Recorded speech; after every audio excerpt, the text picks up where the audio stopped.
Assalamualaikum warahmatullahi wabarakatuh. Alhamdulillahi nahmaduhu wa nasta'inuhu wa nastaghfiruh wa na'udzu billahi min shururi anfusina wa min sayyiati a'malina. May yahdihillahu fala mudilla lahu wa may yudlil fala hadiya lahu.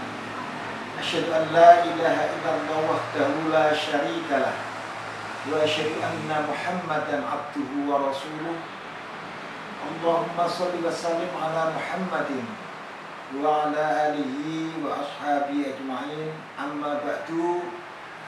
Qala Allahu ta'ala fil Qur'anil Karim, a'udzu billahi minasy syaithanir rajim. Ya ayyuhalladzina amanu isbiru wa shabiru wa rabitu wattaqullaha la'allakum tuflihun. Shadaqallahul azim. Para pemirsa yang kami hormati dan kami banggakan, khususnya Ibu Kepala SD Muhammadiyah 2 dan para Bapak Ibu guru serta anak-anakku siswa-siswi SD Muhammadiyah 2 yang saya cintai dan saya banggakan. Syukur alhamdulillah kita masih diberi ketetapan iman, kesehatan lahir dan batin, dan dipertemukan dengan bulan Ramadan 1442 Hijriah 2021 Miladiyah. Dan alhamdulillah pada hari ini adalah hari yang kedua kita menunaikan puasa Ramadan.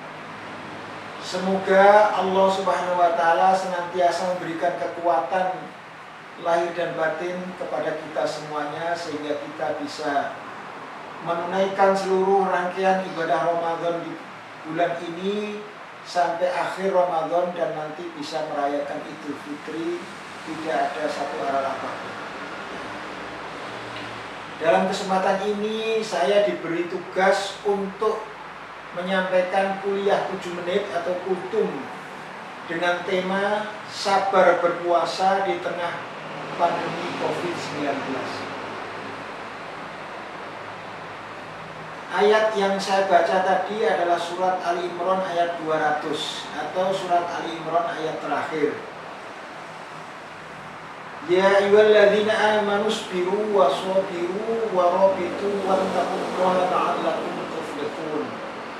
Wahai orang-orang yang beriman, bersabarlah kamu dan kuatkanlah kesabaranmu,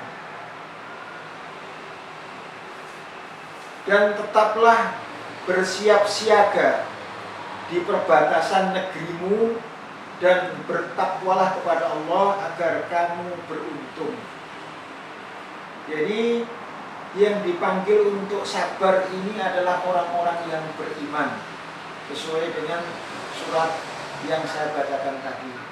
Sama dengan kewajiban berpuasa, itu yang diperintah oleh Allah juga orang-orang yang beriman. Jadi perintah puasa dengan perintah untuk berbuat sabar ini adalah sama, yaitu sama-sama dikhitabkan atau diperintahkan kepada orang-orang yang beriman. Orang yang tidak beriman tidak terkena khitab ini atau tidak terkena perintah ini. Kemudian apa yang disebut dengan sabar itu? Kalau kita lihat dalam Kamus Besar Bahasa Indonesia, kata sabar itu tertera pada halaman 857. Sabar bisa bermakna atau mengandung arti tahan menghadapi cobaan. Tahan menghadapi cobaan ini berupa tidak lekas marah. Ini orang yang sabar. Tidak lekas putus asa, tidak lekas patah hati, dan tidak menerima nasib begitu saja. Ini makna sabar dalam segi bahasa. Tapi juga sabar bisa berarti tenang, tidak tergesa-gesa, tidak terburu nafsu. Ini menurut arti bahasa yang dikatakan sabar. Orang yang berpuasa memang diperintahkan untuk tidak tergesa-gesa, terutama misalnya ada azan buwagi nang mangan, gagi nang buko. Ini ya kita tenang-tenang aja. Ini latihan. atau kita dilatih untuk sabar, terutama bagi anak-anak di usia sekolah dasar. Ini latihan berpuasanya mungkin baru beberapa tahun, tapi yang seusia semacam saya ini sudah 65 tahun, dulu kita dilatih itu mulai kelas 3, kelas 4 ya. Ini sudah barang tentu sudah terbiasa. Oleh karena itulah maka kita dalam berpuasa ini hendaknya mengikuti tuntunan-tuntunan yang telah dituntunkan dalam kitab fikih puasa. Jangan sampai kita ini melanggar atau kadang-kadang nambah-nambahi, mungkin pengen mendapat action atau mendapat perhatian, mungkin karena masih kuat puasanya dilanjutkan sampai habis tarawih baru berbuka. Ini juga tidak boleh karena sudah diatur dalam kitab-kitab fikih. Jadi puasa itu adalah mulai dari terbit fajar sampai dengan terbenam matahari.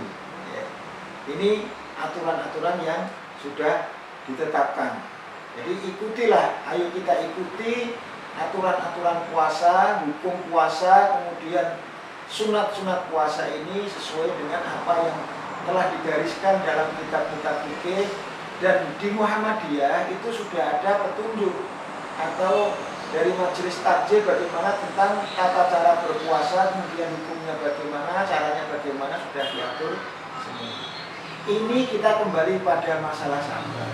Sabar tadi baru terjemahan dari segi bahasa.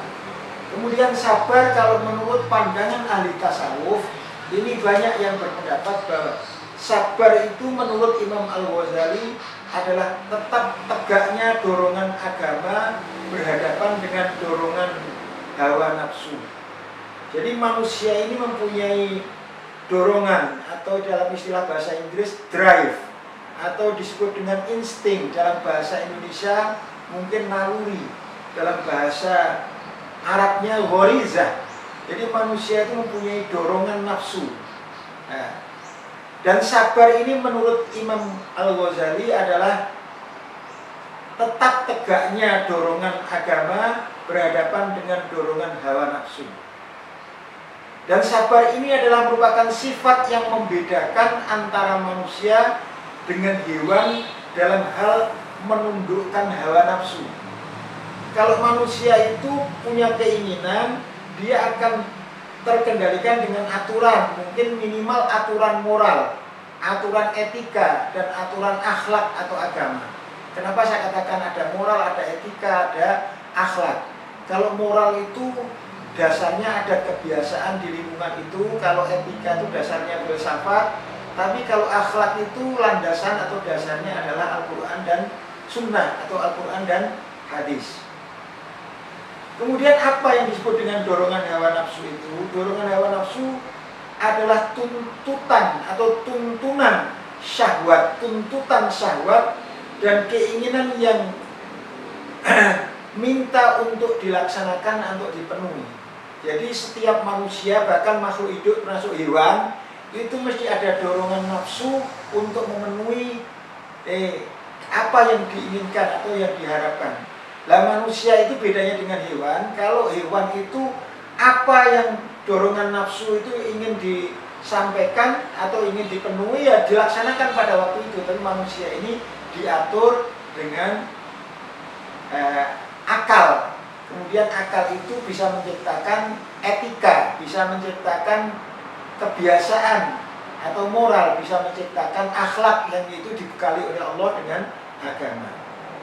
Dan menurut teori psikologi atau ilmu jiwa, manusia tadi disebutkan dibekali dengan insting, nafsu atau ghorizah dalam bahasa Arab. Ini dibagi 4. Yang pertama adalah insting egosentros, atau dalam bahasa Arabnya nafsu lawwamah, egosentros, ingin berkuasa, ingin memiliki, ingin menguasai. Ini yang mendorong adalah nafsu egosentros, nafsu lawwamah atau nafsu ananiyah dalam bahasa Arabnya. Jadi orang itu kalau hidupnya terlalu dikendalikan oleh nafsu egosentros atau nafsu ananiyah atau nafsu lawwamah ini, mereka ingin segalanya. Tidak peduli itu milik siapa, tidak peduli itu haknya siapa. Yang jelas kalau dia ingin memiliki atau menguasai, dia akan tempuh dengan cara bagaimanapun. Ini yang menguasai dalam diri mereka adalah nafsu egosentros atau nafsu lawamah, nafsu anania. Yang kedua nafsu eros, erotik. Nafsu eros, suka keindahan, suka kenikmatan. Nafsu erotik, nafsu sufiah dalam bahasa Arabnya. Ini biasanya berhubungan dengan kebutuhan seks atau kebutuhan untuk memenuhi kepuasan batin, yaitu misalnya melampiaskan nafsu seks. Ini termasuk yang mengendalikan adalah nafsu eros. Kemudian yang ketiga adalah insting polemos atau nafsu amarah.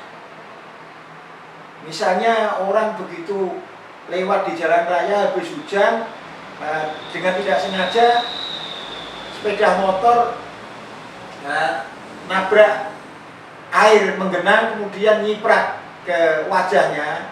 Ini tidak mengucap astagfirullah tapi mungkin misuh atau mungkin ngamuk dan lain sebagainya. Ini adalah nafsu amarah atau nafsu insting polemos yang menguasai dirinya.